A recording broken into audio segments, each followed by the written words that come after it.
Hello everyone, my name is Patrick.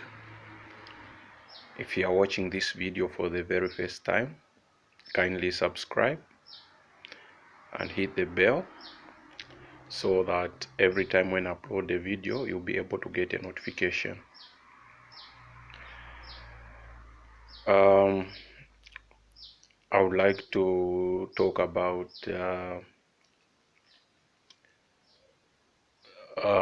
John D Rockefeller. We understand that John D Rockefeller comes from came from a poor background. He was earning $24 per month, and later on he came to learn some principles, things that helped him to achieve in life. So today I would like to look at to share the principles as taught by John D Rockefeller, the principles of success which helped him to accumulate a great wealth, and is normally considered as the second richest person that has ever lived. I know some of you might argue to say that no, it's Andrew Carnegie. I don't even want to go into that. Other lists show that John D Rockefeller is the second richest human being that has ever lived. Some of them lists show that he is the third richest person that has ever walked the planet, but all the same, doesn't matter. So let's get into the principles that helped John D Rockefeller to accumulate the great wealth that he had. The first one: never be afraid to leave the good in order to get the great. So we must never be satisfied with the good that we have, but instead we must sacrifice what we think is good in order to strive to get what is great. The second one: we must never be scared of pursuing something in pursuing a new path rather than following worn out paths of accepted success. I know it's always hard, like, to start something different that no one else has ever done before, but John D Rockefeller tells us that that is actually one of the keys to wealth, is to start something that has never been done before, because you never know, it might succeed. It's not that everything that is new doesn't succeed, but there's just that fear that maybe it might fail. But there's also a possibility that it might succeed. I think it's whether to take a risk. In short, it's talking about learning to take a risk on the second principle. The third principle is that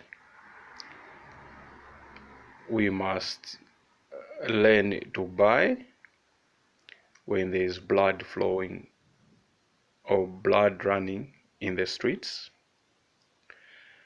So sometimes we think that the best time to do something is when certain conditions persist, but it's showing us that when most of the people are scared of getting into a certain business, that is the best time of getting into such kind of a business.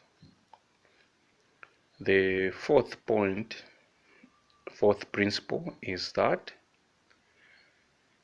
we must learn the art of dealing with people. Um, he taught that dealing with people was a very great possession, and he even compared it that it's just the same as the way sugar is important when you are trying to make coffee. So is the art of dealing with people. Very important to know how to deal with people, because no matter what you're trying to do, in one way or the other, you still need people to help you achieve your goals. Then the fifth one is that he said that we must be doers and not just the people that just talk and not be able to put in an action. So he compared someone that just talks and doesn't put in the work. He compared that kind of a person to a garden that has got flowers with plenty of weeds. So if you want to pursue a goal, it's not good enough just talking without putting in the work. We have to learn to put in the work. That's the fifth one. Then the sixth principle is that of perseverance. He taught that this is by far one of the greatest principles. Yeah, he says that it even overcomes nature. If you just persevere, you can have anything that you ever hope for in this world.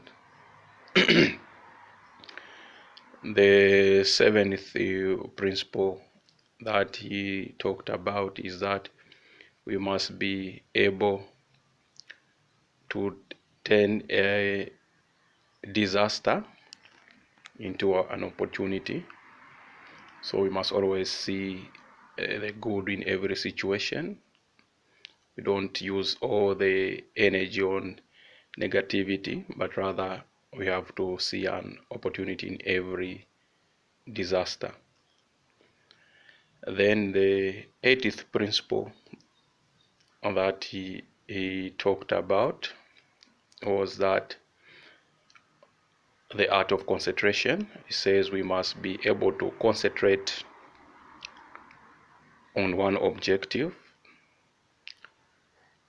leaving any other thing that doesn't pertain to what we want to achieve. We have to concentrate on one until we are able to fulfill it, and until it comes to pass. So it's not wise to do a lot of things at once, but one objective at a time. That's what I talked about, being able to concentrate on one. Then the ninth principle is singleness of purpose, which sounds almost like the other one that I was just explaining. We need to have one goal, not like too many goals. No, just one goal. We work on that same one goal until we are able to achieve it. I've met people that wants to do so many things at once, and I've noticed that having so many objectives doesn't actually help someone to succeed, because it must just be one chief aim. It says one single purpose. Then the last one, but not the least, it says that we must have a life of thrift, which is good for a well-being. So he says we must be able to use money wisely and avoid the wastage. So this is a great principle, as when you are building, You just need to be observe all that. Thank you so much, guys. I hope you've enjoyed all the 10 principles by John D Rockefeller. Bye.